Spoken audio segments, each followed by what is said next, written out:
Okay. Hi, everyone. Welcome. We welcome you to today's debate. So let us start with a small prayer.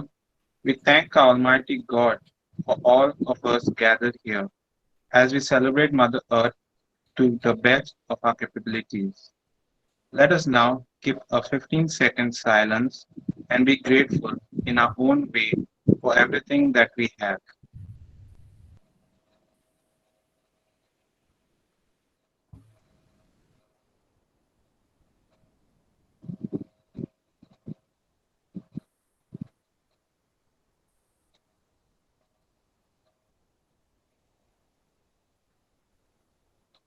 Okay. um, we welcome each one of you present here for the debate. I wish all the participants all the very best. We have amongst ourselves three renowned guests who will be judging the proceeding. We have our first judge, that is Mrs. Royla Fernandez, hails from Benalim. She is a mother of two beautiful daughters. She is an architect by profession and is also an environmentalist. Besides this, she also teaches faith formation at the Patricine Chapel in Benalim. She stands for people's rights and is always there to help them. She stands for truth and justice. She also voices out various issues and takes part in helping and solving them, right from agriculture to coastal conservation, coal issue, etc. A strong and courageous woman. We welcome Mrs. Royla Fernandez.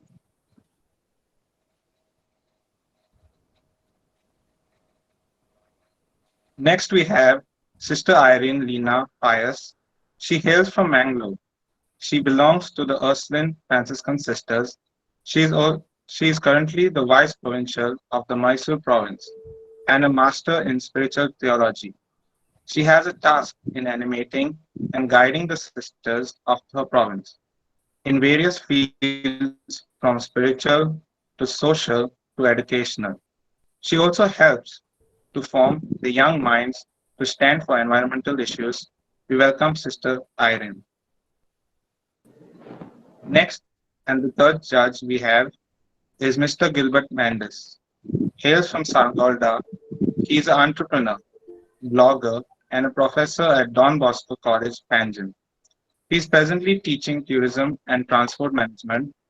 He has also been actively involved in the DYC and the Don Bosco Panjim Oratory. He has started his own startup company known as ElectroCurve. He also has conducted a lot of training sessions to corporates and managers. We welcome Sir Gilbert. Thank you, Noah. Now, I would love to hand over to Father Darlin to.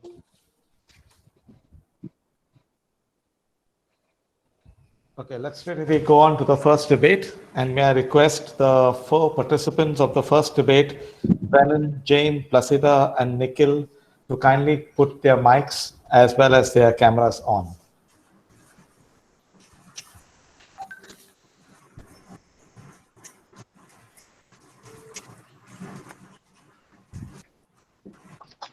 Okay, so before we begin, can we have each of them just to tell the name, the place they come from, and the team they belong to? So can we start with Brennan?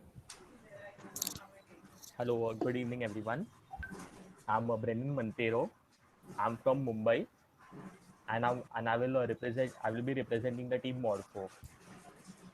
Can we have Jane, please?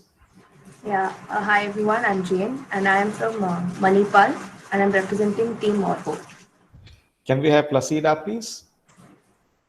Good evening, everyone. I'm Placida and I'm from Mumbai. Very good. And can we have Nikhil? Hello, my name is Nikhil Chinswade and I'm from Ponda. I'll be representing Team Woodcycle. Okay, very good. So before we begin with the 1 minute talk of the first member, let me introduce the topic to all the viewers and all the participants and the judges. So the topic that we have for this one is mining. Is it beneficial to society? We all know that mining has been a traditional activity and helped society grow. the discovery of metals, their usage and need today. At the same time, it has left society in disarray, destroyed village, crops, terrains, environment. Where do we go from here is the question that we will debate now. So the motion, that is the mining is beneficial to society, is Team Morpho, represented by Brennan and Jane. And against the motion, we have the Team Woodsiad, Placida and Nikhil, and they will be telling you that mining is bad for society. So can we have the first speaker of Team A, that is Morpho, Brennan, to speak for 1 minute. Your time starts now. Okay, so in many years, we have make out that mining is very essential for us because we have gadgets, vehicles. Because now mining, the minerals are used everywhere in our day-to-day life. Okay, so there are many things used by all are made of metals, aluminum. So the only way we get it is by mining. So there is nothing now. So basically, mining is very essential for us everywhere.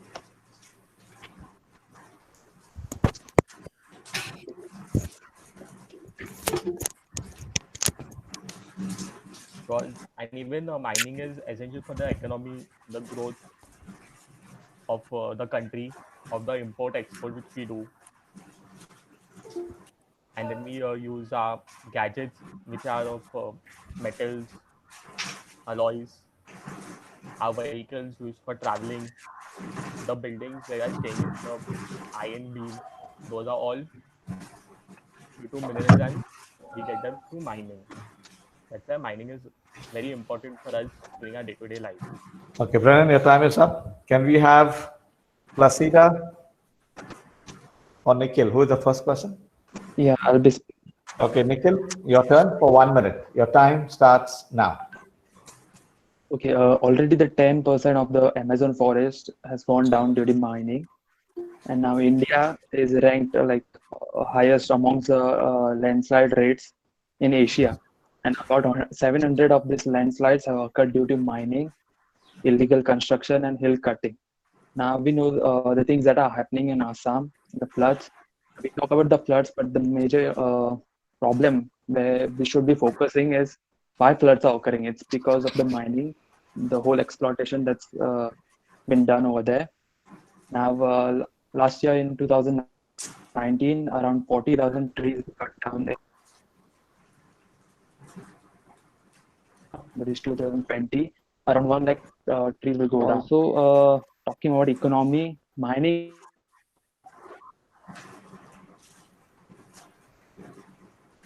creating a void that will affect us in the longer term.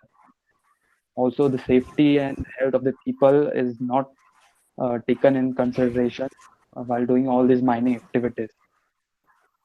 Thank you. Okay, thank you. We will have just a 30-second silence now, within which both the teams can think of 2 questions you can ask the opposite team. Okay, so let's maintain 30-second silence. In the meantime, the teams can create your 2 questions for the benefit of the others. Soon after the 30 seconds are over, both the teams will ask their question and immediately the opposite team will have to respond. They get 1 minute for the response, not more. And then after that, the judges will be asking the team's question to clarify. So they are free to ask anyone. 15 seconds left.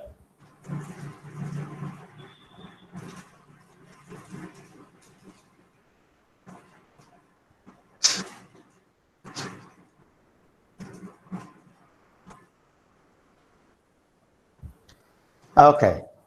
Time's up. Can we have team 1? Anyone from Team Morpho who can present the 2 questions that you have? Yes, I would ask a question to Nikhil, who told about the economy of the India has gone down because of this mining. I would like to tell him. I want to ask him on what matters is the mining affecting the degradation of economy. Because I have always known mining has always given its boost for the economy. So, on what matters is mining degrading the economy of the India, of the country? That's the first question. Second question? The first question is, how can they say it is degrading? Yes. Second Great. question. Then can I go? Yeah, Jane, on your giving. Say. Yes. So the second question again would be the positive effects of mining, not only on economy, but also on the standard of living of the person, of the human, or of the urbanization, because mining is like a base, a foundation for the economy, for the living, for many of the Jane, are you asking him to defend you or Yes. asking him a question? I'm asking him a question. Why? Because as we are using ores and products of ores for many of the products. So why is there a need to stop mining? Because Okay, so second one, why you need to stop mining? Very good. Second team, good Siad, can you answer 2 questions? Okay, like talking about mining, the major concern, one of the major concerns is about deforestation. So what should we, why is it like you're saying it's beneficial? Like there's a lot of deforestation going on. It's affecting the environment in a major way. All the trees that are going down. The second Very good. question, Second question.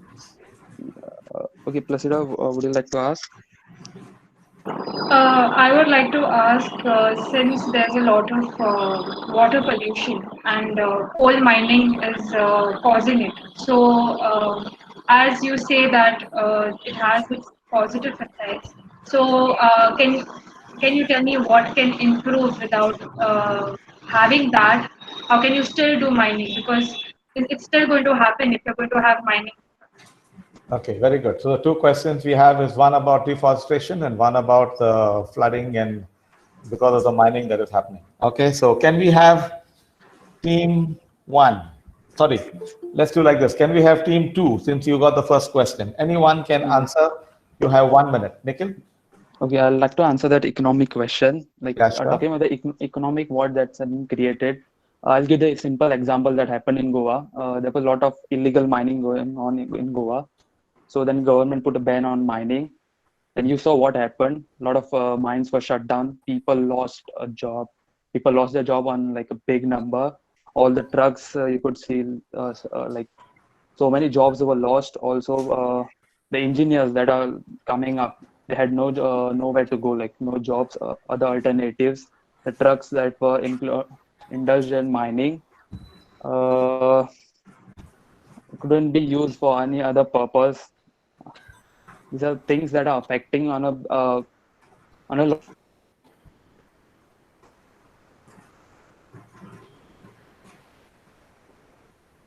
other things.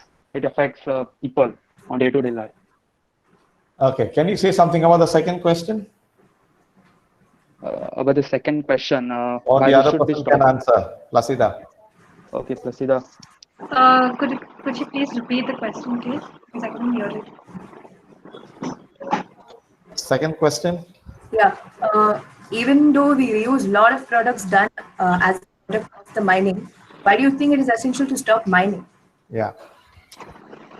If you talk as in products, say if I put a point on water, like how it's being affected, it's because of the coals that is being, it's getting into the rivers and it's getting polluted into air. That is greenhouse gases that are, and also carbon dioxide into air, and that's causing air pollution.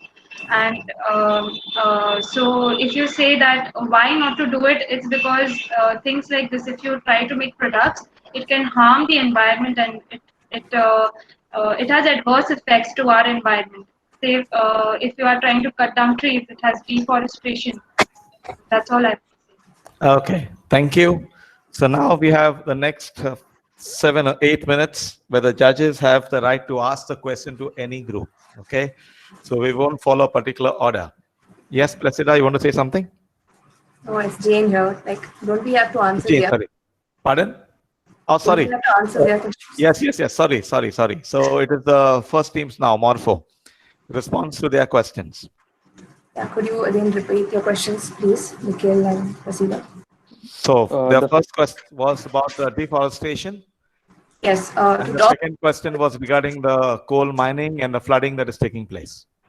Okay, to talk on the deforestation. So when the mining plan is allotted, So they have done a separate rules, and so they are signing sustainable laws. They're signing environmental crisis laws. So in that, if A is the mining land, then the B is a portion that is allotted for the cut down trees to be planted.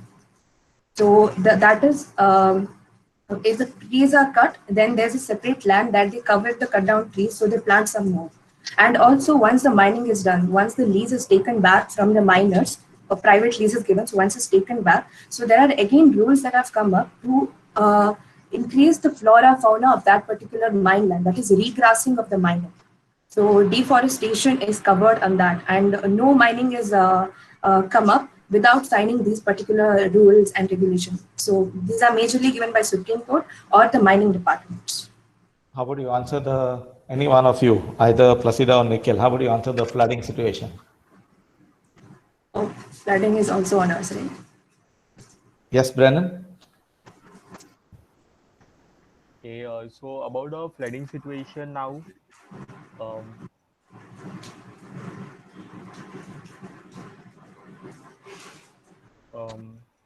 we have dams built due to the water, so there also we require mining. So the floodings won't be possible for that. Also, the flooding, I do not think mining is the sole reason for the Assam flooding. There are a lot of constructions which cut off water channels that come to the source, and that is the sole reason. That is not a sole reason. That is a major reason why flooding is occurring, because there are no natural lakes. So there's no water running to the lakes, and these lake channels are cut down. So mining is not a sole reason for the flooding in Assam. Okay, so we have now around 8 minutes for both the three judges to ask questions to either one of the teams. Okay, and after that, we'll keep just around 30 minutes silence where you will have time to make your final statement, and then we'll have Jane talking for Morpho and Placida talking for Woodside in their final statement. Okay, so can we have the judges? Anyone can ask questions to any of the four participants.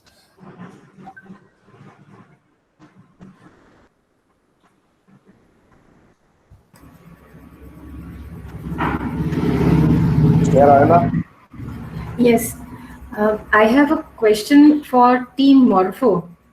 Okay. When you have made a point about the afforestation, how do you evaluate or compute the benefits when you spoke about a land being allotted for the afforestation?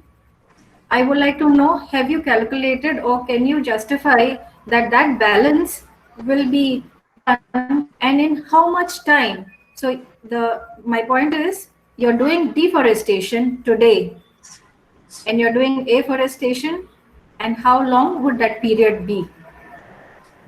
Yes. So when a lease is given out to a private sector, they are given out on a period of 50 years minimum, and sometimes maximum of 50 years of mining. So for a mine to come out, so 50 years, if they start on the first year of mining, where they start cutting off the trees, it is not that at the time they cut all the trees, it is cut in phases. So every time when you start with the mining, a phase one is deforestation happens for phase one. Somewhere plot or somewhere in the next part of India or anywhere, a sapling will be planted. So it doesn't happen all at once, it always happens in the phases. So maybe in the coming 50 years, I do not have a proper calculation of it, but maybe in the coming 50 years, the plants cut and the plants replanted to balance. That's my point. Arthur, can we ask a question in this again? Yeah, sure. Feel free. They don't mind. Time for you for any point in time. Because when we talk about planning, phasing, 50 years is a long period of time. To cut down a tree which has grown for over 50 years takes a very short time, but to grow will take you another 50 years. So even if you're doing it in phases, that 50 years in all your allocated spaces will go a long way. So the effects, the negative effects we experience today, but the to benefit from the positive, it would take a very long time. Yes, ma'am, to add on that, yes, you will take a lot of time just for the prolonged age, like for the tree to go, right? But in the meantime, you're also taking off all the benefits. You're like sucking off all the benefits of the mining products that you're getting out of it. You're being selfish if you see you're not getting proper air, but you're using all the phones, all the lithium batteries, all the EV vehicles, the solar panels. So you are benefited from that too. And in a phase by phase, you'll be benefited in a coming time. Yeah, that's all. Father, may I? Yeah, sure, Gilbert. Yeah, Father, I had a question for Nikhil and his team. Okay, that's the opposite team. Yeah. Yes, please So, ask. Nikhil, you basically countered your own points in the second set when you said that in Goa, basically a lot of people have lost their jobs, and because of that, the economy has hit. So I just wanted to know what exactly, like if you had something else in mind, or you were driving down some point, because I believe you're against mining, but at the same time, the points that you raised were all against. I mean, were for mining, where you said that people lost their jobs and they lost their trucks could not be used, and people lost a lot of money in the entire process. Okay, I'll answer. Yes, please. Yeah, so what basically happened in Goa, there was like a lot of illegal mining going on. So what happened, there were a lot of jobs flooded, like jobs were created, which is like more than the requirement, and it was like not legal. So when the mines were shut down, all these people lost their job. So like basically they were adapted to some skill, maybe driving or something related to mining. And when these mines were shut down, they had no jobs. So this is how it affected the economy. Yeah, The no, thing my major, point, yeah, Nikhil, my point is basically you're talking against mining, right? yeah. My point is basically whether you have something else to add. Whether you say, So yeah, yeah, so the major reason what I'm trying to point out is the illegal mining, which created a lot of like it flooded jobs like more than required. It was not right. It's like dumping lot of things. Yeah, dumping a lot of things when it's not required. So the quality is affected, and when you take it out, the whole thing is left like in a void. okay, I got what you're trying to say. Uh, my second question, I think, would be to your team itself, not necessarily Nikhil. You can even Placida can answer. My second question is basically we need to distinguish between legal and illegal, right? So if you are saying that mining is bad, okay, if you are saying that mining is bad, we need to understand that illegal mining is bad, but mining might not be per se bad. So I want to understand what is your take on this, because whatever examples you've given me are of illegal mining. It might be in Assam, it might be in Karnataka, or it might be in Goa for that matter. So maybe there was some kind of a lack on the authorities who were supposed to be taking care of this legality or illegality. So anybody from Nikhil or Placida, I'm open to anybody. I need a few points. So looking at the ground reality, what actually happens? Yeah, there are like regulations set by the government. There are rules, but they are not actually followed on the ground reality. So as also what I think Jane spoke about, like a land is allotted for afforestation, and like they are allowed to grow trees, and the deforestation is done into phases. The same thing happens. It doesn't happen on a ground reality. Like the rules are made, but they are not followed. Even the government has ignored it for a long period of time, and that is what affected us. Okay. Judges, we Placida, still have 1 would minute you in like case to you add? have a question. Sister? Hello. Yeah. Yeah. Yeah, Sister Irene? I have a question Yeah. to Jane. From deforestation to afforestation. Forestation happens naturally. Lots of plants are there in the forest. But when we do afforestation, planting a tree, can we create a natural forest by planting the trees? Because in the natural forest, you have the trees for holding abundance of life with it. You have lots of trees, variety of trees. But can we create a forest of that such forest? Yes, ma'am. I'd like to answer that question. Science has advanced in every other way. So taking a natural forest for science with science is not a big thing.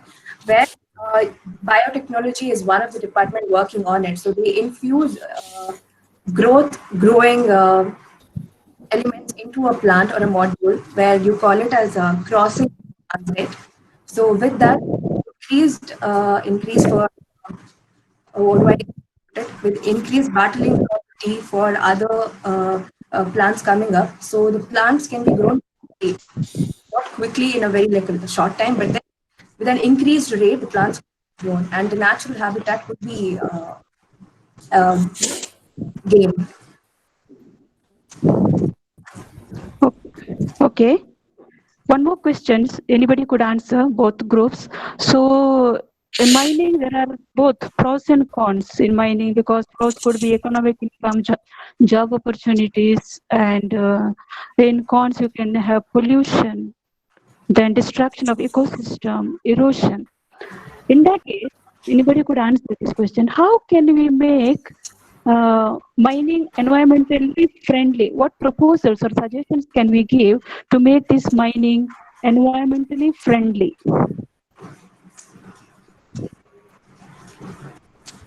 Yes, ma'am. I would like to answer. Yes. Once the lease is given out to the private sector, the government usually gives it to the private sector, to be taken, or it should be followed that all the environmental acts are followed, all should be taken, and also sustainability aspects should be taken up. So if we have a regular body monitoring the minings that are happening, all the private sector, the illegal mining, breaking aspect. So if there's a monitoring body set up, then we can come up with a better mining for that is benefiting our country. Okay, thank you. Anyone else want to ask? Opposite team? I would like to answer this. Yes, Placida. If we want to create say natural, we want to create say mining that is it should not harm. Firstly, we should not throw waste, and we should make sure that whatever waste are there that have been accumulated, there should be a proper manner on how you can actually process, and how to follow up the waste. And next is we can also shut down mines and check what is actually wrong with the processing system. If it's related to that is something that is destructing the environment, the ecosystem, and if it is say miners, they themselves they come across so many health hazards. They have breathing issues and all. So I think if you follow up things that make it throwing the waste, that can help. Okay, thank you. Can I add something to my answer? The Yes, economic within one? 15 seconds, if you don't mind. Yeah, okay. What I meant is like you're providing jobs to 100 people. Okay, is an example. And the next day you tell them to go home. So now where should they go? Like from where should they earn the rest for rest of the days? That is what I meant. Okay. So now the question part is over. You get 30 seconds. And after that, we will have the final statements by both the teams. Okay. So can we, we'll keep silent for 30 seconds. The time has started now.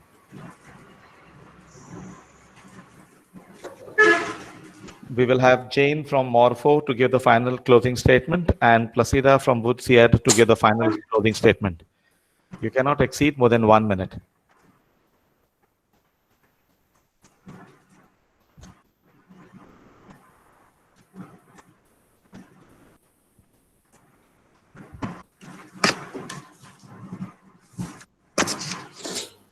Okay. Can we have Jane, please? Yes. So I'm concluding this mining. I would like to have mining is not only a threat, but also it is a survival kit for the country's economy. It not only boosts the economy of the country, but also provides you with a lot of job opportunities, employment opportunities, helping you in the economy through the exports and imports of the ores. And also talking on the products of how day-to-day life, indirectly we are so dependent on the mining, because from the cars to airplanes, without phones, how will you communicate? Without how will you travel? So all this we are indirectly affected by the mining, and that is the reason why how mining is very important. And in coming years, it will definitely affect us on the economy. That is, right now it is giving 2.5% to the GDP, but a plan is done to increase its gain on the economy. So, as mining will play a huge role on development of one's country. Okay, thank you. Your time is up. Can we have Placida? Yes. My final words, in order to lessen the impact of environment, mining companies should look into more sustainable equipment and waste disposals. And they should focus on that, whether the miners are facing any health issues, they should focus on that. They should also consider replenishing the local environment as much as possible, which can make surrounding area habitat. No animals are being affected. Humans don't have to leave their homes and go away from there, and they're able to return in a natural state, reducing both input and output of the mining process that can reduce the negative impact. Okay, thank you very much. That's the end of the first round of the debate. I'm sure all the speakers have gone well. I could see Jane knew all the laws well. I hope you become in the future enforcement department officer. I'm actually an architecture student, so I was really scared when Royla Fernandez was there. Thank you. So can we move to the next debate? Requesting Rachel, Mark, Kate, and Agnora to kindly switch on your mics as well as your videos, and Joshua to take over. Before we move on to the next debate, I would just like to inform the judges that each judging criteria carries 25 marks. So the judging criteria is organization and clarity, use of arguments, use of cross-examination and rebuttal, and presentation style. So each of these carry 25 marks, and the total is 100 marks. So I request the next team, that is Jordan Kosa and Panthera Tigris, to kindly switch on your mics and cameras. And if Rachel and Mark could just introduce themselves. The first team, Jordan Kosa. Rachel and Mark, can you please introduce yourselves? Hi, I'm Rachel Fernandez from Dubai, and I'm representing Jordan Koso. Perfect. And Mark?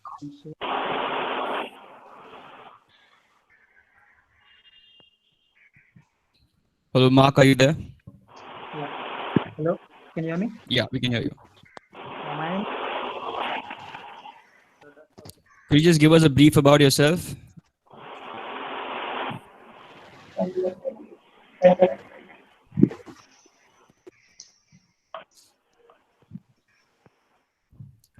Hello, Mark. Hello. Yeah, my name is Mark Brandon Afonso, and I am representing.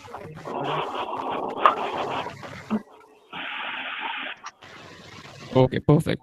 The next team, Panthera Tigris, and I request Kate to kindly switch on your mic and please introduce yourselves.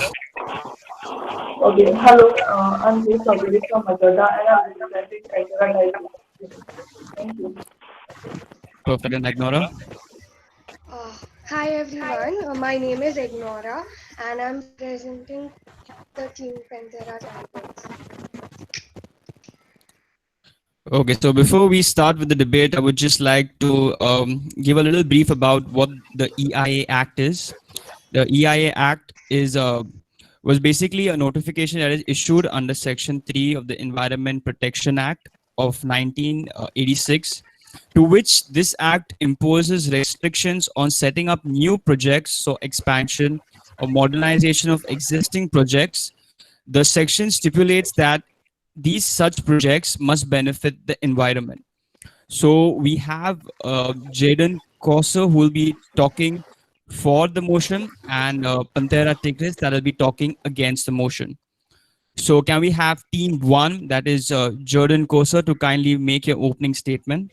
You have 1 minute for that. Okay, so the EIA, this act, it promotes sustainable development because you see the environment, I mean the industrial, all of this, it makes a scientific assessment whenever a project is about to be developed. So it takes into consideration all the how it will affect the environment, and that's how it promotes sustainable development. All factors are taken into consideration. Yeah, that's it. You have 20 more seconds if you would like to add something else.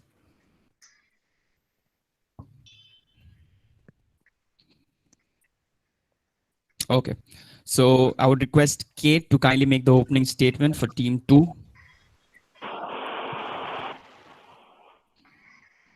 Okay, there are three issues in the new draft. One, there is no scope for public complaints, meaning we the public cannot take action and have to stay quiet.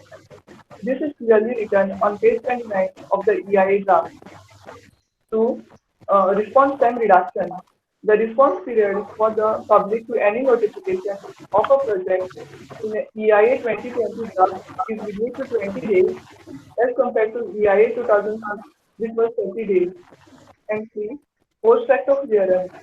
EIA draft 2020 suggests that if a project has come up without environmental clearance, it can still continue its operation. The environmental clearance can be obtained later by paying a small fine as long as the project is permissible on that site. So you have to surrender yourself no matter what. And if the environment is in danger, then obviously people are in danger as well. Thank you. Okay, thank you so much. So now we'll have 30 minutes silence before we request both the teams to question each other.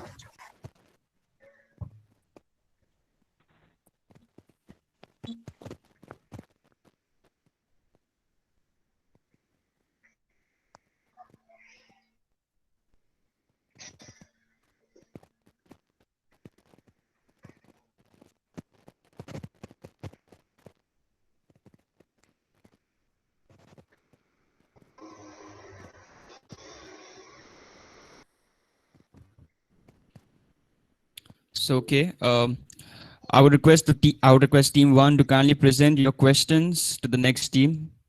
So team 1, Jordan Koser, could you please present your questions?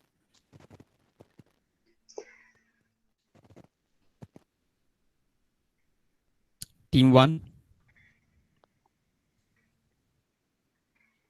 Rachel or Mark, could you please present your questions? I would like to ask if the AI was not implemented or it was not not brought in power, what would have happened to the environment? Okay, perfect. That's question 1. And the next one?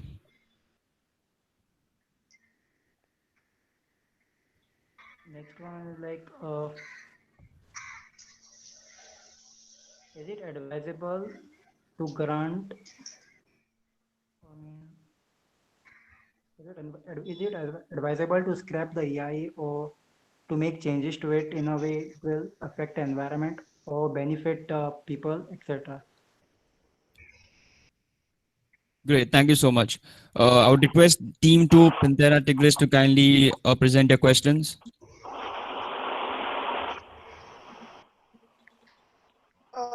Okay, so my question is that how can you say that EIA is a boon is a boon for the people, okay, when there are vulnerable people out there who don't have much to say about it. Like for example, recently the Assam the wildfire that displaced. There were 3,160 farmers plus 2,000 families that were blown away and had to be displaced. And a compensation of just 30,000 rupees was given to each family.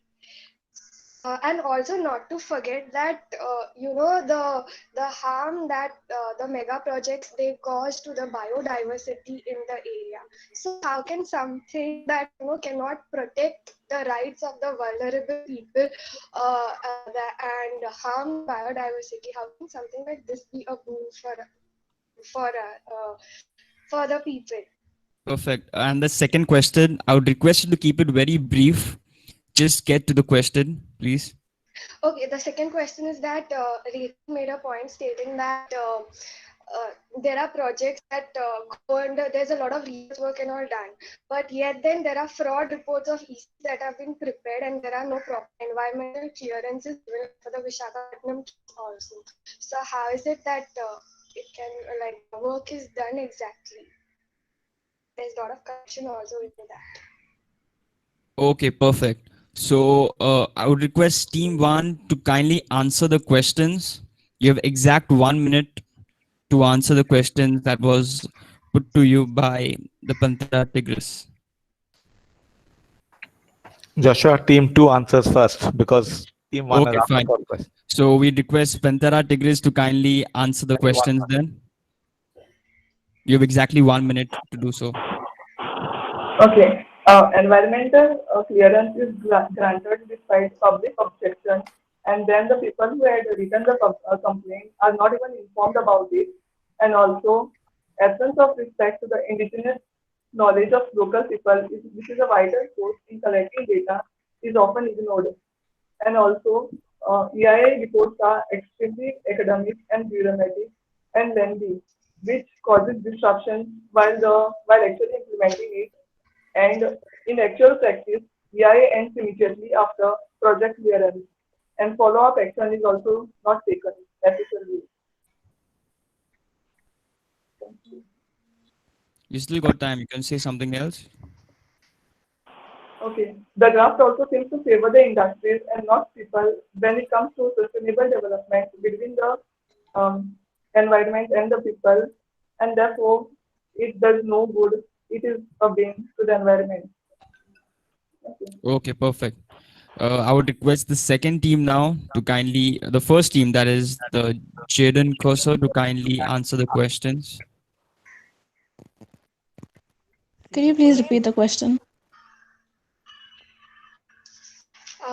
Sure, no issues. I just wanted you to justify that how is EIA a boon to people who are vulnerable, to people who go through a lot of losses, especially the farmers and the biodiversity that is harmed.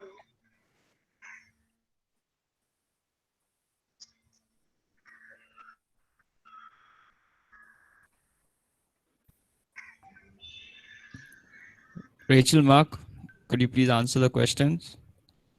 Yeah, so the first thing is that not all industries and manufacturers or developers are granted permission with they are not granted blindly permission to construct and destroy the environment. First of all, only essential manufacturers or developers are granted permission to keeping in mind the benefits of the project. Also, if they are delayed permissions, if they are delayed any sort of permission or anything like that, they have to pay a fine of 20,000 per day until they produce proper proof of having all the permissions and granting them access to go on with the project.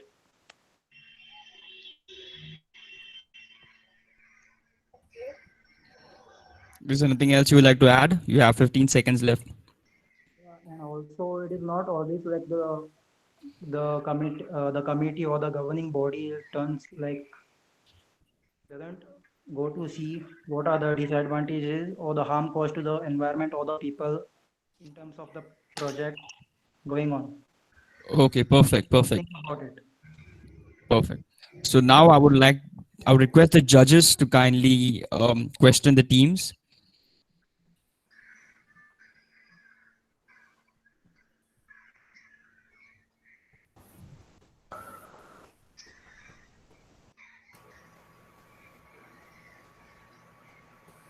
Hello. Yeah. Yeah. Yes. My question is actually open to both the teams. They can, in their respective fields, positive and negative, they could answer.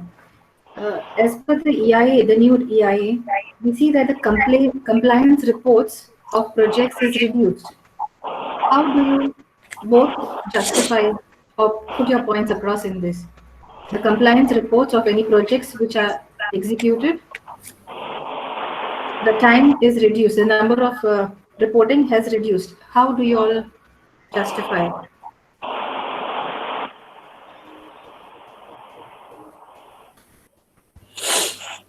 This is with respect to the EIA, the draft of 2020. The compliance, whenever you've done your EIA, there is a follow-up. And we've seen that it has been reduced. Earlier, it used to be, say, 4, now it's reduced to only twice a year. How can the one, Jordan Kosa, argues on this? And how does Pantetra Tigris also take up?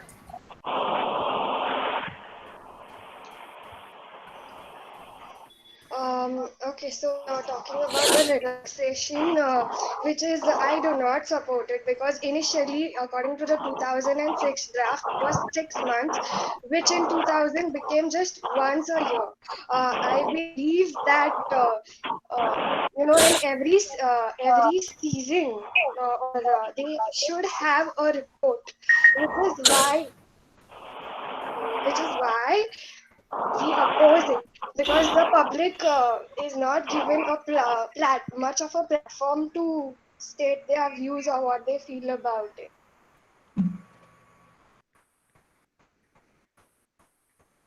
So that is our take on whatever. And Jordan Kosa?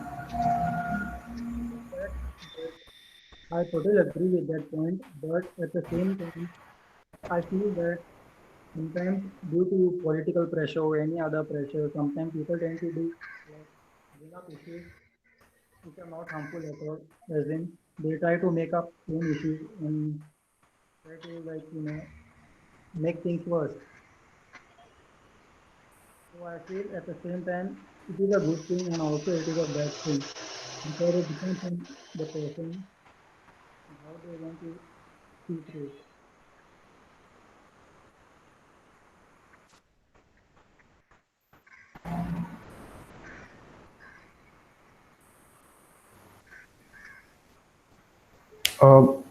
May I ask a question? Yeah, sure. Okay. So, so I also had another question.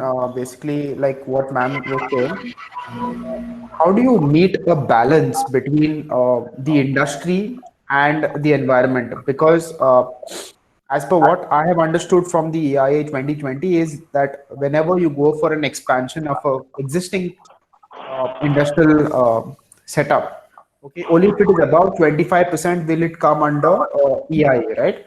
And if it is above 50%, it will come under the public consultation. So when you're doing that, how exactly do you justify that? Because like, for example, in this pandemic, okay, you had pharmaceutical companies that had to expand their capacity of production to reach out and be able to reach to a higher capacity of production. And that's kind of a situation, it becomes a very dicey situation. So I would like both the teams to answer whether what is there in the new EIA is good or bad. Your question is basically how to maintain the balance between development and environment, right? Yes, development and environment, which I feel in that clause of the AIA 2020, it makes sense.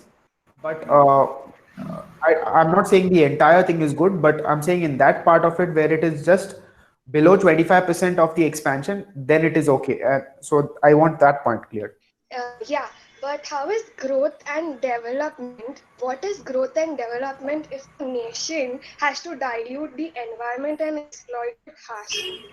Like, there's no sense of it in being a developed nation, right?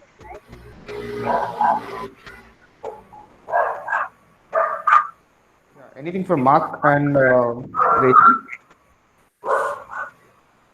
I would like to say is like you said, the pharmaceutical companies, they try to expand because of the lack in production and the growing needs of people. So basically, I feel the EIA 2020 is only focusing on essential companies or granting them permission to expand because it's the fundamental right, like medicine is required by everyone. So in that point of view, only the essential companies are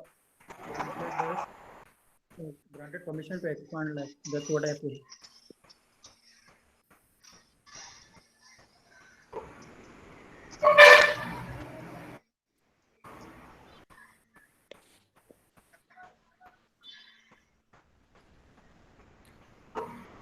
Sister, would you like to add any question before we wrap up the question round?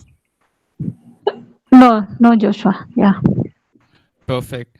So, okay. So now we'll have a 30-second silence before we make the final statements.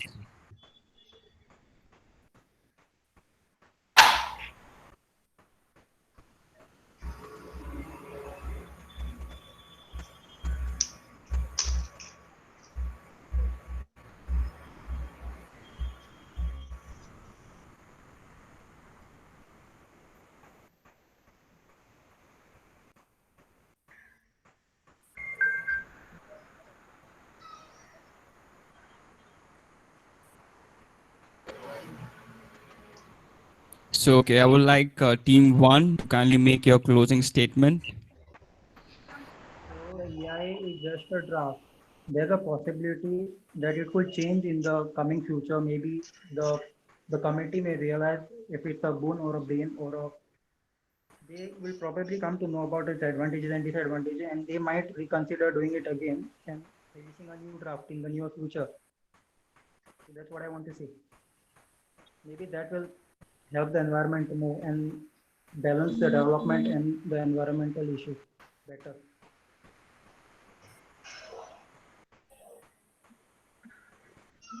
Okay, and team 2, would you like to make your closing statement? Yes.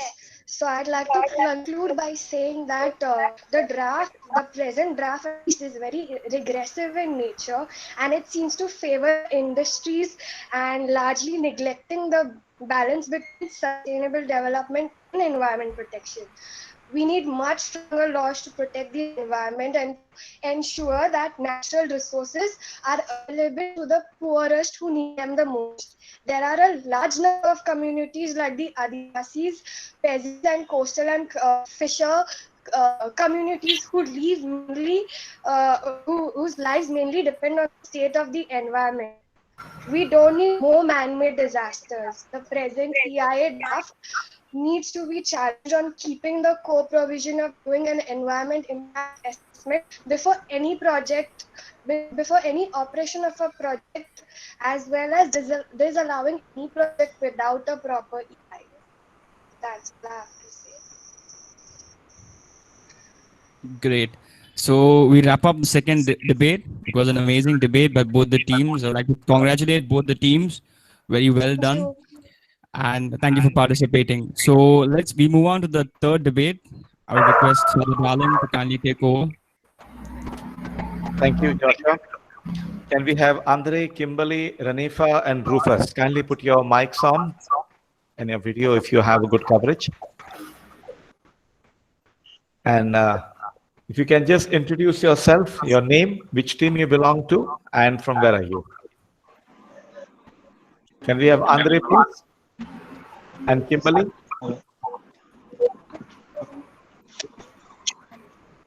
My name is Andre Pereira, and I'm representing a team Monioka Indica. Yes, that's enough. Kimberly? My name is Kimberly Fernandez, and I'm representing Mostrella Indica, and I'm from Velam, Goa. Thank you very much. Can we have Ranifa, please? My name is Ranifa Denise. I'm representing Team Pangolin, and I'm from Kucharan. Okay, thank you. And Rufus? Hi guys, my name is Rufus Maraz. I'm from Team Pangolin and I live in Margao. Yeah. Thank you very much. So just to introduce the debate to all of you, we have this debate which is done on climate change. I'm sure you know that the environmentalists warn us that changes in the environment seem to today is unprecedented in the world or human history.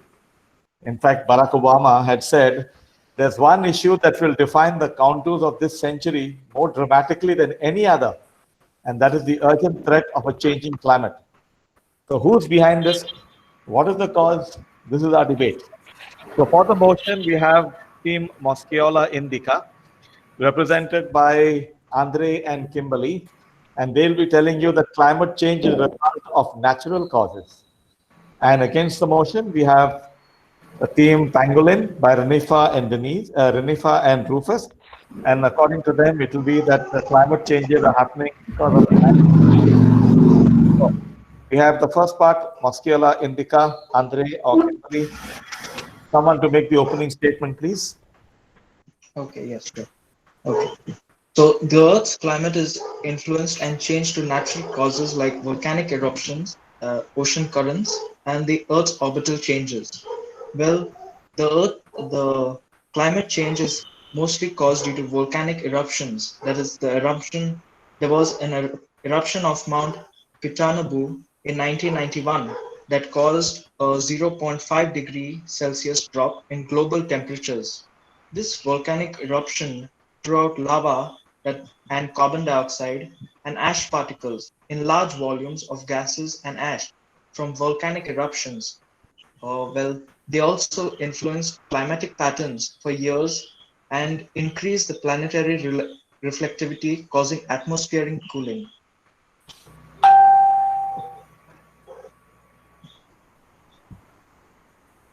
You still have 20 seconds to go.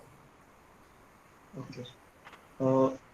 Now we have the sun. Now the sun is a source of energy for the Earth's climate system.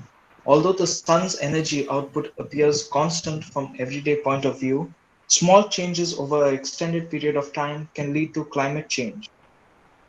Okay, thank you. Your time is up. Can we have from Pangolin, Renifa, please, for the opening statement?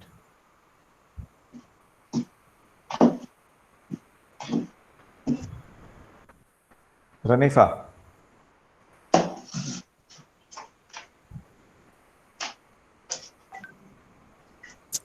Renifa, can you put your mic on and talk?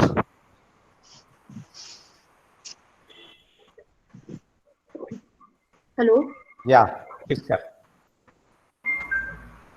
I say that it's for human causes because we have seen it is proved also by many sources that it is caused by global warming. Now, global warming is an impact of rise in temperature, which is caused by fossil fuels, and these are produced and done by humans. Humans have more impact on the climate change, and I think the study showed that as the early 2019, nearly 70% of the weather events that have been assessed were likely caused by the human interference. If it was not, then it was less severe or impactful.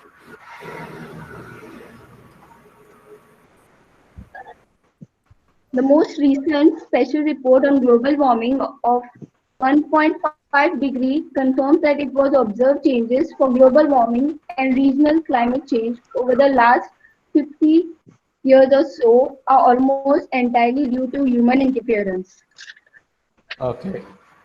Your time is up, Renifa. We'll give you 30 seconds now to just think for yourself what are the two questions you're going to ask. So 2 questions per team.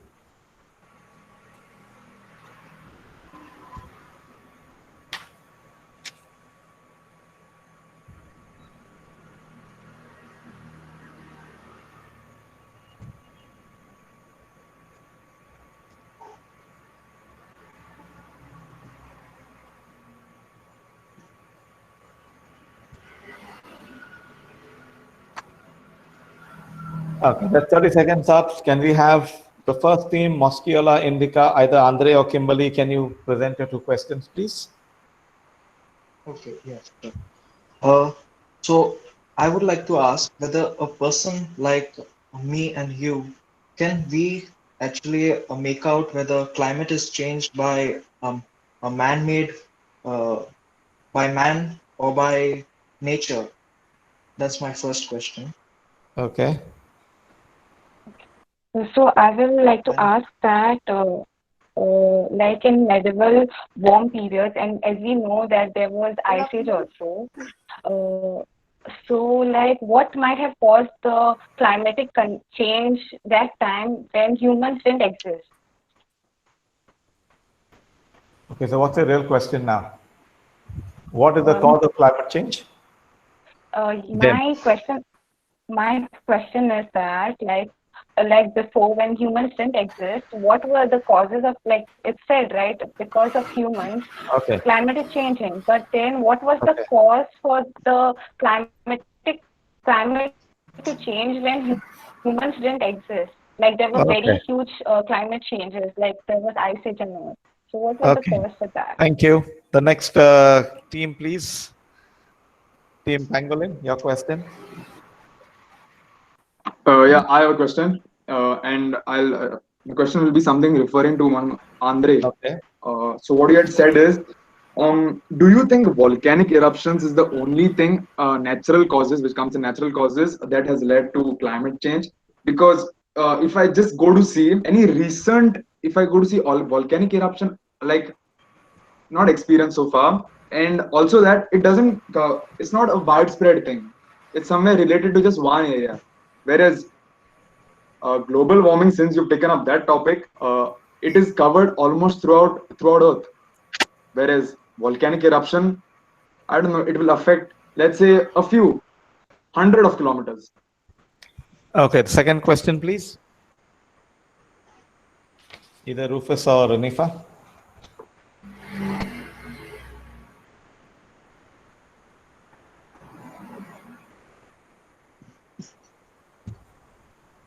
Okay, I'll go ahead again. Yeah, sure. My second question will be regarding the second statement that you said, second natural cause, that is sun.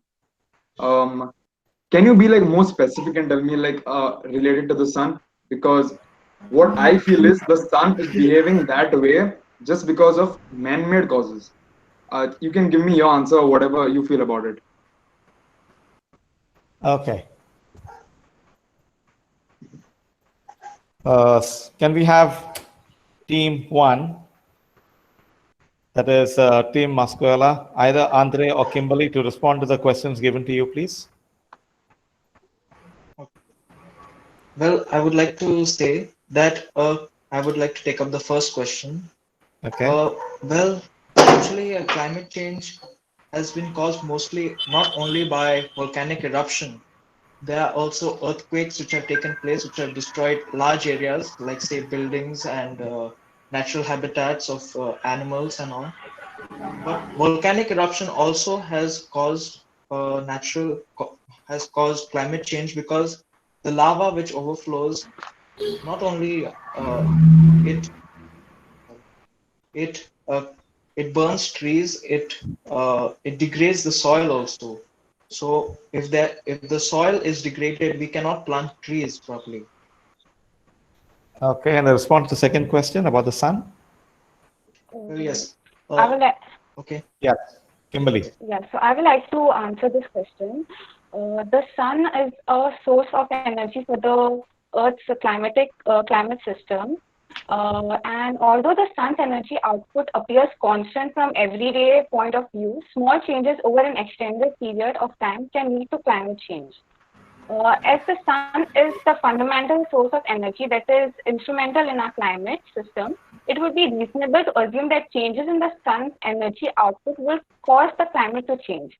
Scientific studies demonstrate that solar variations have performed a role in past climate changes. For example, a decrease in solar activity was thought to have triggered the Little Ice Age between approximately 1,650 and 1,850 years, when Greenland was largely cut off by ice from because of this reason. Okay, can we have the second team, please, answering the questions? Team Pangolin. Um,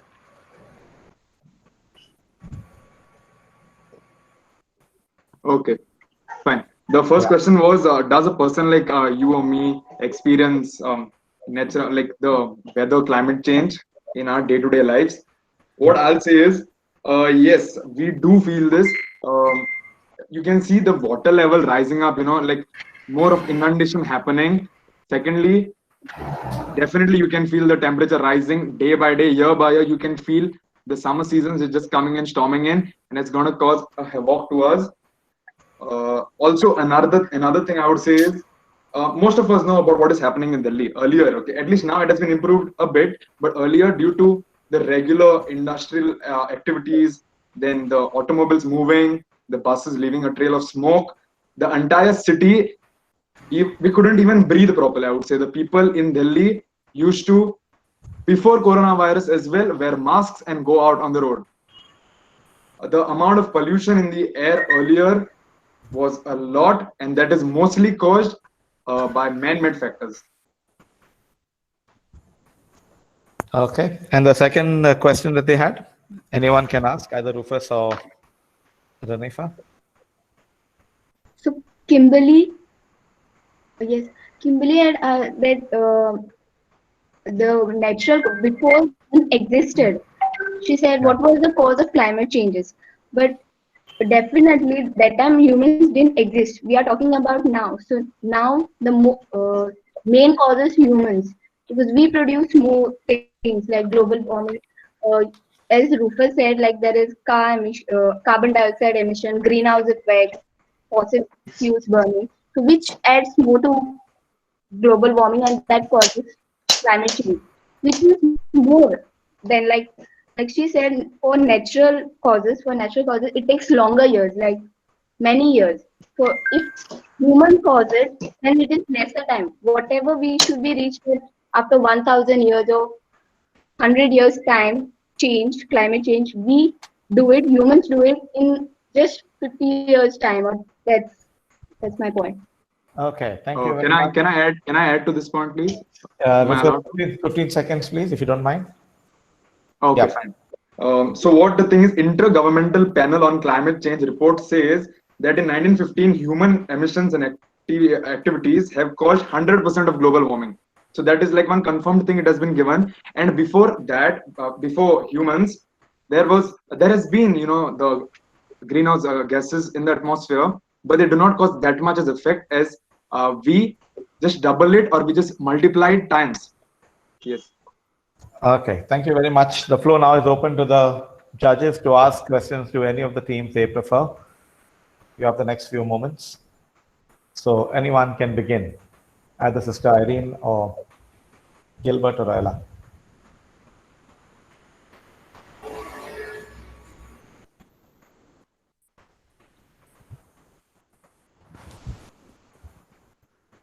Royala, you're taking forward first. Gilbert, you can take it. Okay, Gilbert, your turn. Yeah, so my question basically comes to both the groups. Okay, I think we all agree that climate change is bad for the earth. Okay, so I just want to understand if you all have if basically when you say man-made disasters or man-made issues are creating climate change, how do we tackle this? Even though when we say I agree to the point that basically before man was there also on earth, we still had greenhouse gases and all, but it was surely not the scale at which we are producing stuff right now. So how do we cap this whole situation? I would prefer if Andrea and Kimberly would answer this, please.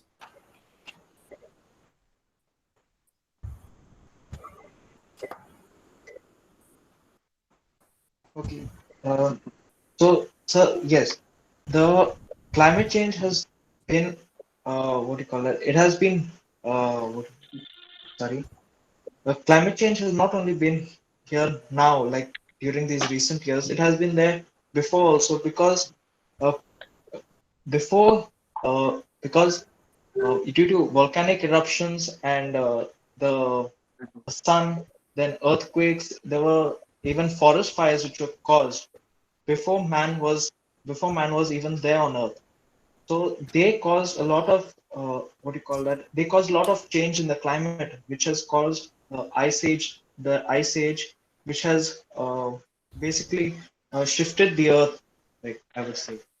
Okay, so I Kimberly? would like to say that since we are on the side that climate change is caused by natural factors, we really do not have any big control over them, but over the natural factors. But what we can do is from our side reduce. What we can do is like to tackle this problem, we can actually try to focus on protecting our environment and saving it and keeping it as good as we can.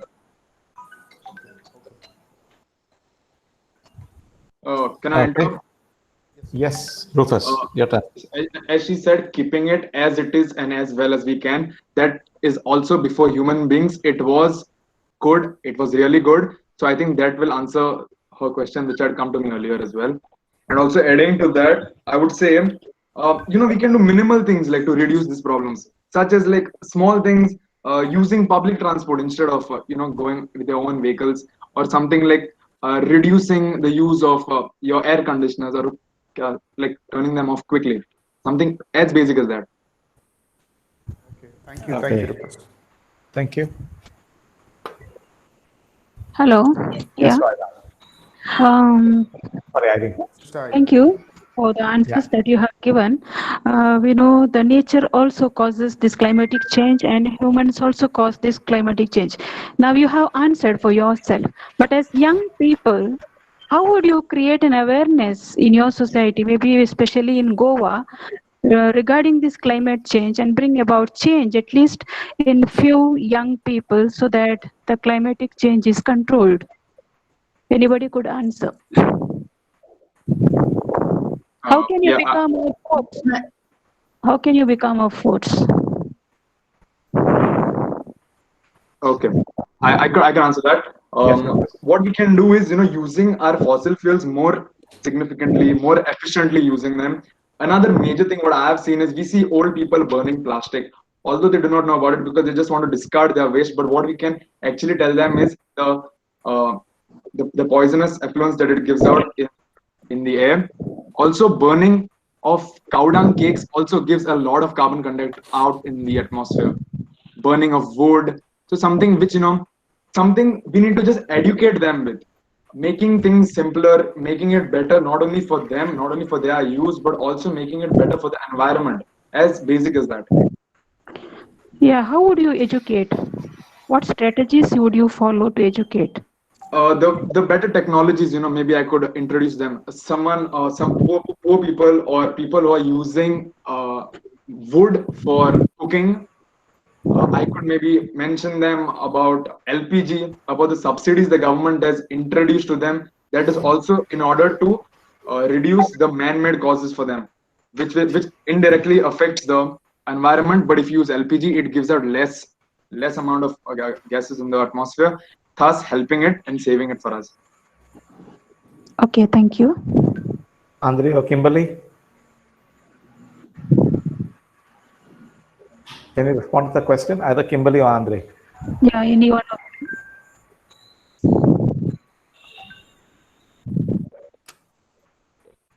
Hello?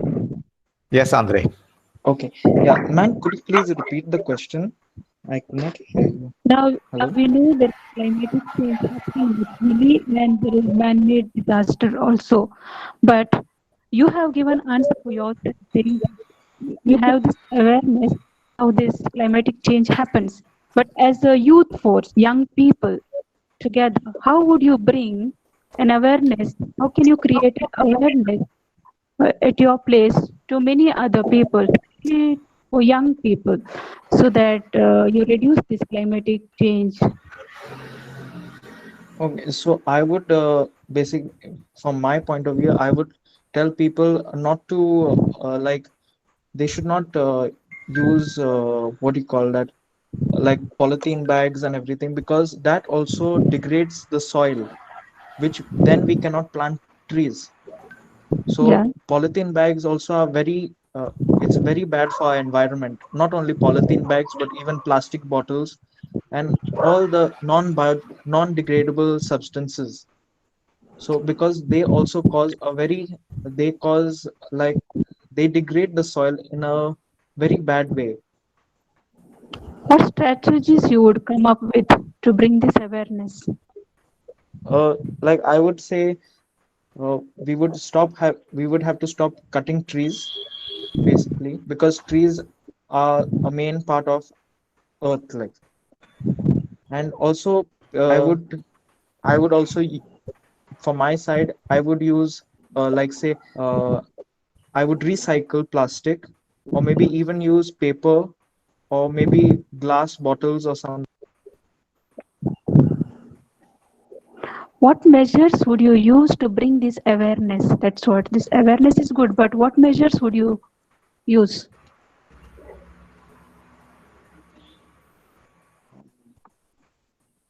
What measures can you? Hello? Yes. Yeah, Andre, you can go ahead. Andre. Either Andre or Kimberly. Yeah, I would say that, like, as per, like for youth, I would say that they should be brought up with the qualities not to use certain things like say like plastic bottles or things like that, or even like say fertilizers also. Yeah.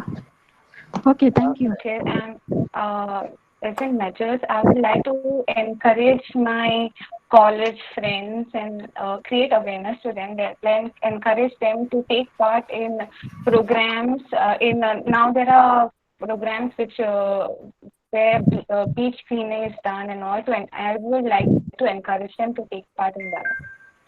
Okay. Okay, thank you. So we'll give you 30 seconds.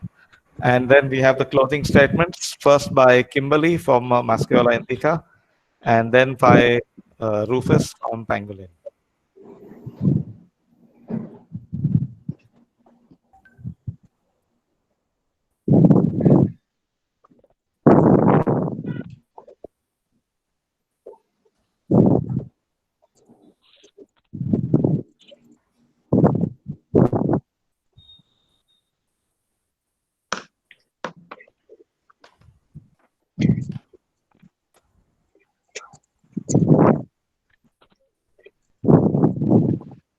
Okay, time's up. Can we have Kimberly, please? Your 1 minute. So I would like to say that conclude that climate change is obviously caused by by natural factors, as the carbon dioxide which is present in the atmosphere is only 0.04% of the total gases present in the atmosphere, of which humans contribute only 4%, meaning their contribution towards the carbon dioxide is only 4%. And I would also like to say that many scientists have also claimed that CO2 is a very minor player in governing climate change.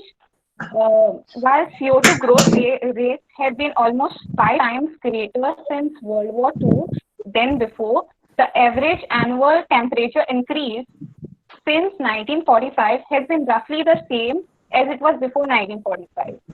And if CO2 is not the primary cause of temperature change, then the entire economic and political case for carbon taxes and other regulations on carbon dioxide emissions is severely weakened. As we know, there is a lot of business going on Okay, your with time is up. the restrictions.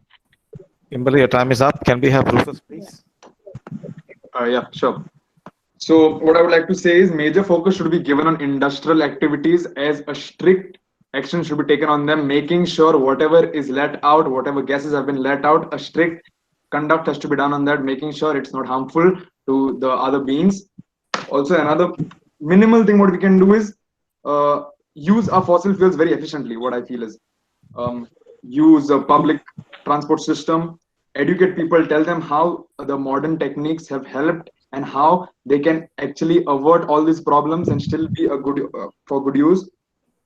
Then another major thing is due to deforestation, the carbon dioxide present in the atmosphere is not trapped because there are no much of trees. if we promote afforestation, planting of more trees, protecting our forests, that will give us more of oxygen and take away the carbon dioxide. Also, as my friend Andre mentioned, what measure can you go ahead with in order to protect the thing? He had mentioned about polythene bags and cutting trees also, which is a man-made cause. Polythene bags and cutting trees are a man-made cause. What I Okay. feel is man-made cause is the reason to it. Thank you so much. Thank you. Your time is up. Congratulations to all the 4 participants, Andre, Kimberly, Renifa, Rufus. I could see you could have really prepared yourselves and came, even though maybe you were forced to fight for it in one direction, whether it is nature or whether it is man-made. I think we are feeling the effect. Okay, so thanks for your contribution. And I would like to invite Joshua to conduct the final debate. Thank you, Father. Thank you. So for the last debate, we have Team Cry Violet and Team Ceylon Rose. I would request Aditi, Keenan, Sarah, and Kevin to kindly turn on your microphones and videos. If Aditi and Keenan could kindly introduce themselves to us, please.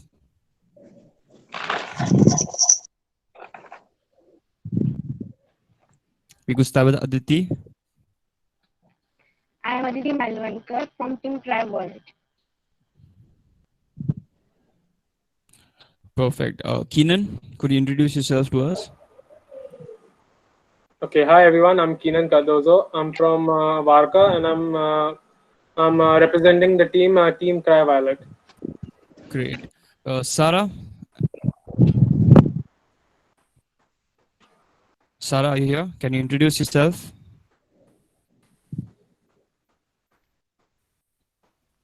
Yes, Sarah.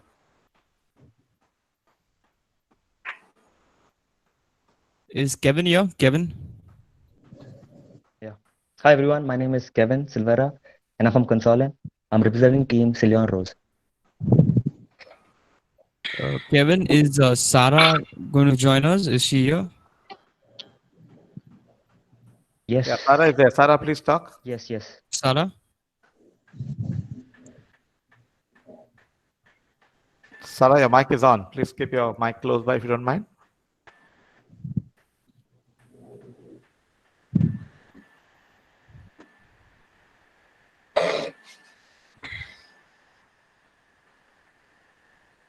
Sarah.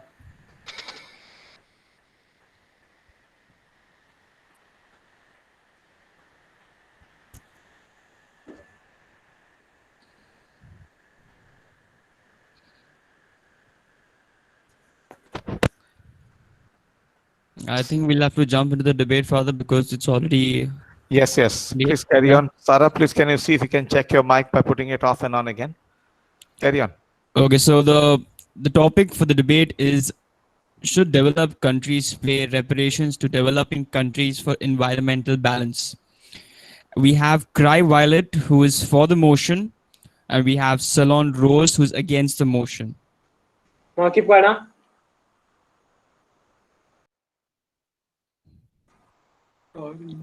Yeah, so I would request Cry Violet, Aditi, to kindly make your opening statement. You have exactly 1 minute. Okay. Good evening, all respected judges, authorities, and my dear fellow friends. I am from Team Cry Violet, and the topic for today's debate is, should developed countries pay reparations to developing countries for environmental balance? We of Affirmative team believe that this should happen. This is because in this 21st century, environmental balance is needed to the need of the hour. It is a challenge raised before the global world today. This will overall result in environmental consequences. If we observe, we can see that the developed countries are more financially stable and comfortable than the developing countries. On the contrast, the developing countries still lack for the new technologies and innovations. Environmental balance is a global responsibility, and so we firmly believe that the developed countries should pay reparations to developing countries for environmental balance as they are more economically and financially stable. They should help and contribute further change ultimately. Thank you. Okay, Aditi, we're having a little issue hearing you. So if you could just take care of that. Okay, for the next, I would request the second team, Team Ceylon Rose, to kindly make your opening statement. Developed countries have huge financial resources, and the investment they make in other countries is for their economic development, not for the other countries' economic development, but their own. Developing countries are countries which have a lot of natural resources, but which are not utilized properly.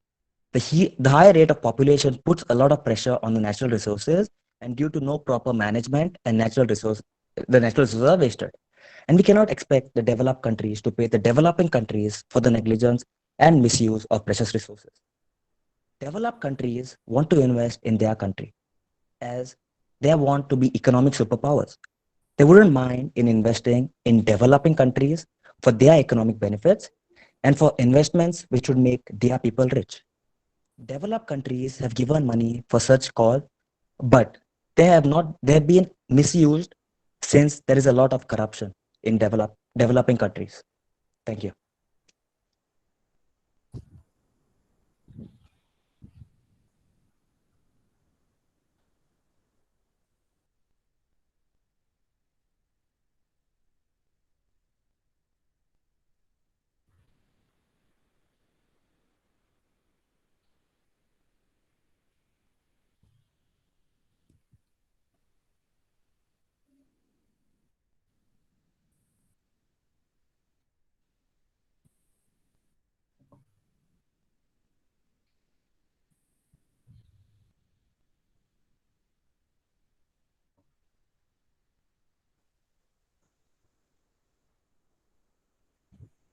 Joshua, are you around? Okay, can we keep 30 seconds silence and then the question are for the teams. So they can ask 2 questions.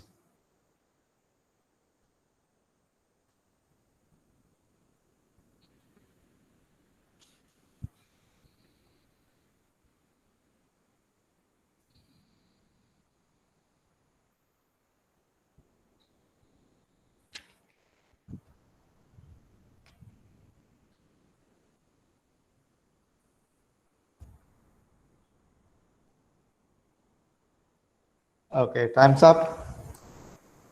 Can we have either Aditi or Keenan to ask your questions, please? Okay, the first question I'll ask to the other team, that is, see, do you think that without the help of developed countries, are the developing countries efficient enough to repair, can they repair the environmental damage that's caused due to due to the activities that they procure to, to become developed, try and become economic superpowers? If yes, then why is it not done yet? Okay, and the second question? The second question I would like to ask, that is, what is the alternative you would suggest instead of taking help from developed nations? Means if you don't want the developed nations to sanction, to help for the developing countries, then what is the other alternative which you would like to suggest? Okay, can we have either Sarah or Kevin, please, with your questions? Excuse me, can Aditi repeat her question again? We'll give you the questions again. Now it's your turn to ask the questions. Okay, I'll ask a question. Why is that? Why is it that the developing countries are getting more and more corrupt and are criticized for this? This is my first question. Sarah, do you want to ask the second question? Okay. How do you think that that the developed countries can help the developing countries by financially helping them to improve the environmental crisis? Okay.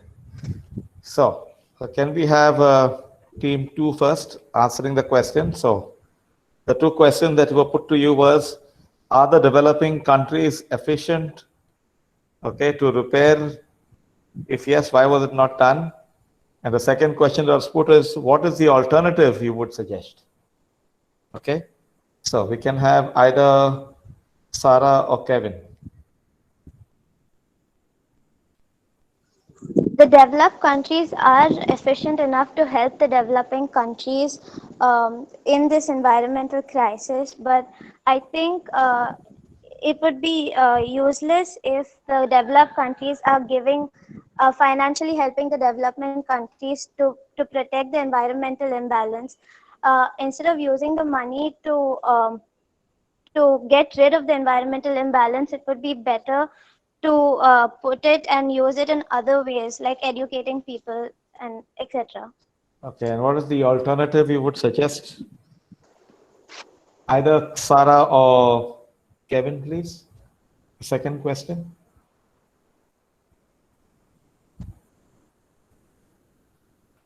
If you are saying that they should not give you the money, what is the other alternative that you suggest? By spreading awareness and educating the people. Okay. Can we have team 2 answering the questions, please? Oh, sorry, team 1, either Aditi or Keenan.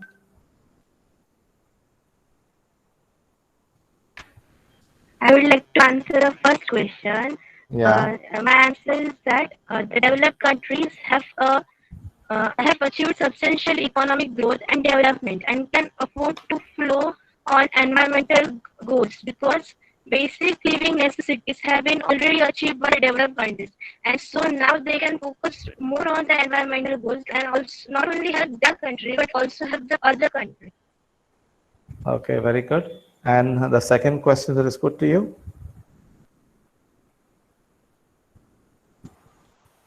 Could they repeat the question again?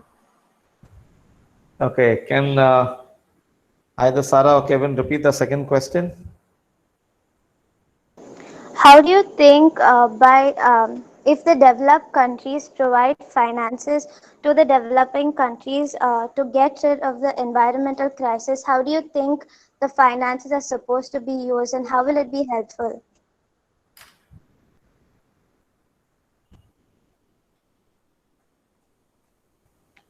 Most of the developing countries, especially the countries which are recently included in the developing countries, depend majorly on the natural resources for their revenue and foreign exchange. So at such times, if they get the help from the developed countries, as such in the financial help, then they can build up their own mechanism, they can build up their own technology, they can train their own country members, and eventually a small change can be brought which can help themselves to improve more and save the environment at the same time. So ultimately, it brings a change in the overall environment because if the change starts from a small thing, then it eventually spreads. Okay, thank you. Joshua, can you take over? I want to adapt to this. Yeah, She sure, said that sure. I would say that developing countries will not just simply come and help your country. They want some benefits from the country which they're going to help. Okay. Okay, thank you. Joshua? Yeah, Father. I think now we can open open it to the judges to question both the teams.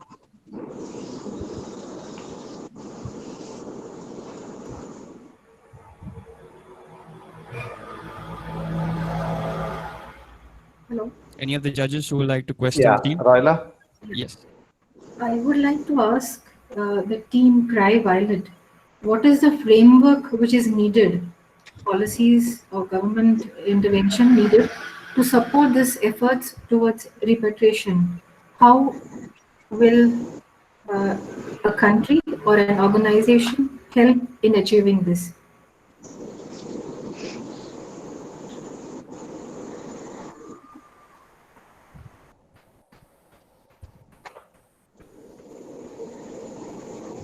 In terms of policy making, you can link it to any of the organizations, but especially the governments.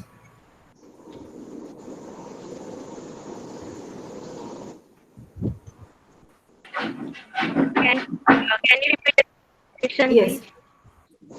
Now, your team is in support of developed countries to pay repatriation to you, right?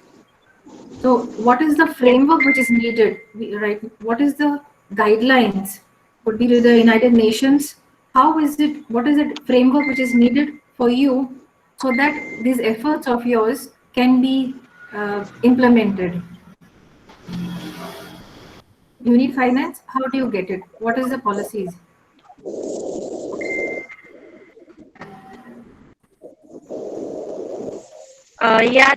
The policies can be made like the developed countries, instead of only providing financial help, they can also send their environmental specialists or trainers like to the other countries, so that they can not only help financially but also they can show them that how can we do it by ourselves, or the financial help which is provided by the developed countries, it can be a record can be kept, means how it is used for environment, and how means a check should be kept on it, and then we can decide after once we gave it. So next time while giving, they should check it at how they have maintained it, and then only they should give it.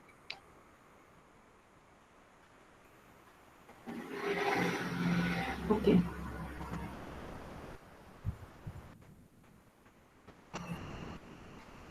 I had a question for Kevin and Sarah.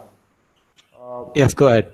Yeah. So basically, you're of the opinion that if any developed country is putting money into a developing country, then they would want some kind of a return on the investment that they are putting in, right?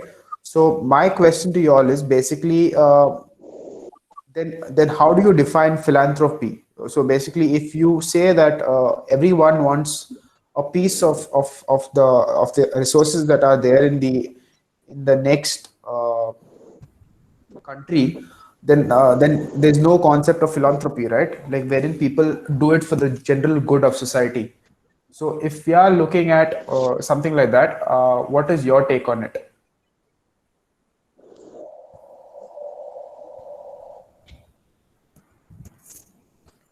Gilbert, this question is for both the teams? No, for Kevin and Sarah, because Kevin's point was basically that. Okay. So Sarah or Kevin, please. Yeah.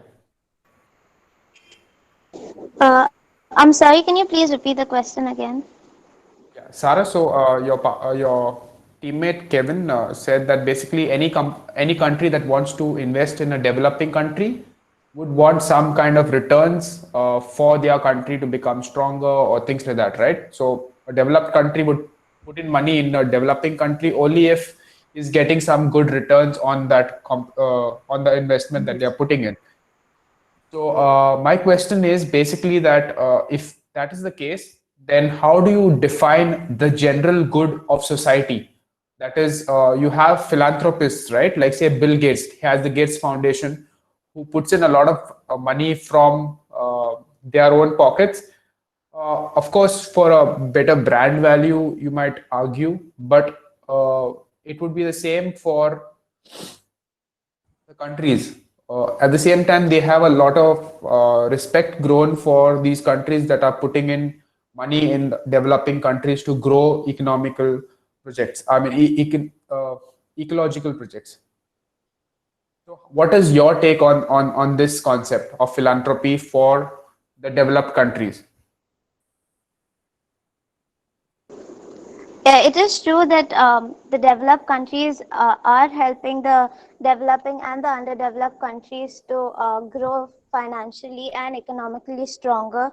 But it is to some extent they are even checking about how beneficial their help would be towards the country. And so even if it benefits the developing countries, they are expecting some return help also. So it's like give and take to some extent. Okay, Kevin, can you make a statement for it if you don't mind? Kevin? It can also be like a marketing strategy. Suppose like Tata, they come up with this type of schemes abroad and all this stuff, so they can sell their product abroad also, doing such kind of a thing, like brand image, promoting themselves, doing like this, doing things like this. The question to you is, we know that you can make a brand image, but is there something that you can do for the sake of doing it, not because you're getting something back in return? If I can have understood Gilbert well. Yes, Father. Yes, Father. Yeah, so Kevin, you are saying you're not going to give any money, but can you do it for the sake of doing it, not because you're getting something back in return? That's the question. Yes, it is possible that It is possible at some point of time. Okay. Sister Irene, would you like to make any present any question to the teams? No.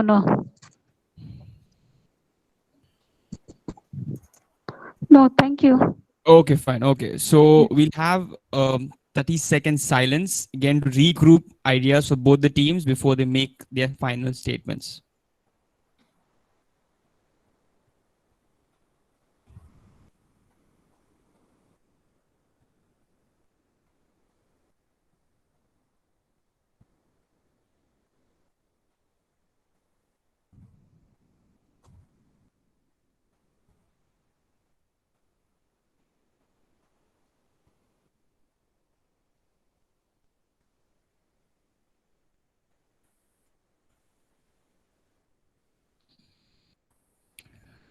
Okay, so I would request Team 1, Cry Violet, to kindly make their closing statement.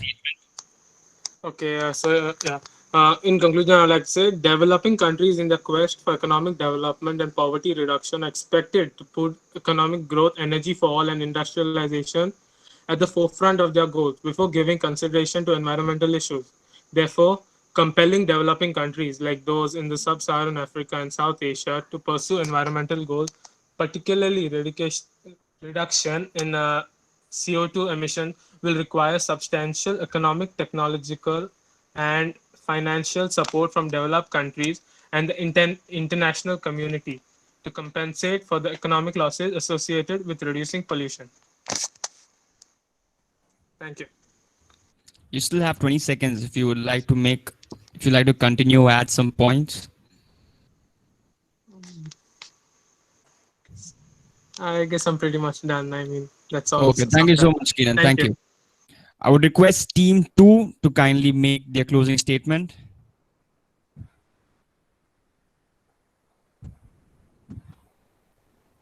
Team 2, Salon Rose. I think Sarah will have to make the closing statement.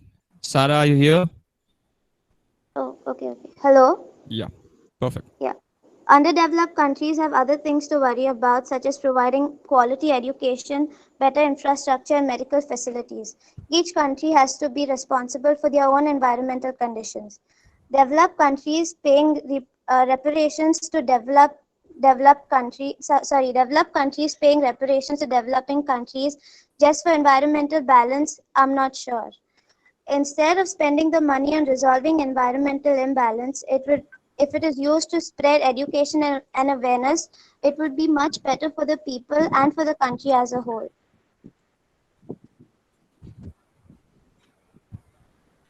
You still have 25 seconds, Sarah. No, I'm done. Okay, fine. Thank you. So I think it was a great debate by both the teams. I would like to thank both the teams for participating. An amazing debate. Congratulations, both the teams. And with this, we come to an end of our debate. So before we move forward, I would be really grateful to Sister Irene if she could just address us and give us her inputs and suggestions about the debate. Good evening to all. Good evening, Sister. This evening debate has brought us to greater awareness on the theme Celebrate Earth 2020. The young people today, through their presentation, brought out the important key points as follows: to use natural resources responsibly as for the need, not for greed, and to uphold the rights of the poor and the Adivasis, who mainly depend on the nature for their sustenance. And young people have taken up this: cutting on polythene bags, use public transport, and take responsibility to bring awareness to others. So at this juncture, I thank the organizing committee, especially Noah and Joshua, under the able guidance of Father Jason. The organizing committee has put up a lot of efforts to organize a beautiful event like this. So thank you, Noah, Joshua, and Father Jason. Thank you, Sister. I thank Father Rallen for moderating these sessions efficiently. And I thank also the judges for their queries and for fair judgment. I hope it is a fair judgment that three of us would give. And thanks for all the participants. Each of the participants have come prepared. It was very interesting and thought-provoking. I congratulate each participant for their contribution and coming prepared for this event and for the great awareness that each of you have regarding our Mother Earth and environment. Pope Francis, in his message to young, said to take prophetic mission. He said, many young people all over the world are making their voices heard and calling for courageous decision. This is what has happened this evening, that many of you have voiced out your concerns regarding our Mother Earth. And Greta Thunberg said, this ongoing irresponsible behavior will no doubt be remembered in history as one of the greatest failures of humankind. So you also, in one voice with Greta Thunberg, today have voiced out your concerns for Mother Earth. So at present, when the entire globe is struggling to frame proper strategies to combat COVID-19, the early lockdown implemented has shown an absolute way towards restoring ecosystem and environment. So, dear friends, let us do our part to protect our Mother Earth through our act of kindness and stand for justice on behalf of her. She can't fight, but we can fight for her. Thank you very much for this beautiful time that we have together. Thank you so much, Sister Irene, for your inputs and words of wisdom. Well, as you said, we as youth have a major role to play in making this world a better place. I would now request Noah to kindly take over. Yeah.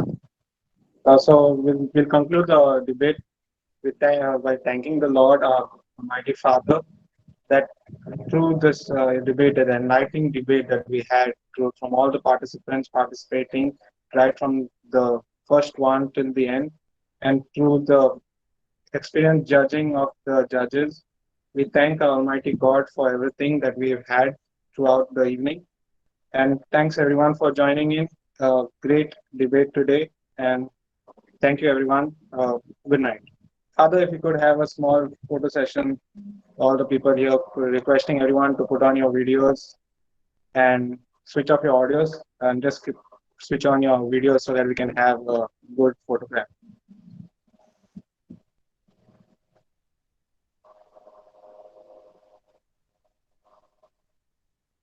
Father, Amen. Yes, getting it done. Yeah, okay, Father. Father, we all want to see how you're looking. Yeah, Father's videos off all through the day. No. I was just wondering how to make everyone smile, man. All are so serious. Father, looking at you, automatically we all smile. Come on. Okay. There, finally. Okay, thank you. That's done. Thank you, everyone. Thanks for joining in. A great debate. Great work. Really good job by Father Alan and Joshua for the moderating the debate and the judges. Thanks, everyone. Thank you. A big thank you to the judges. Good night, everyone. Good night. Take care. Thank you, Noah. Thank you, Noah. Thank you. Thank you, Ayla.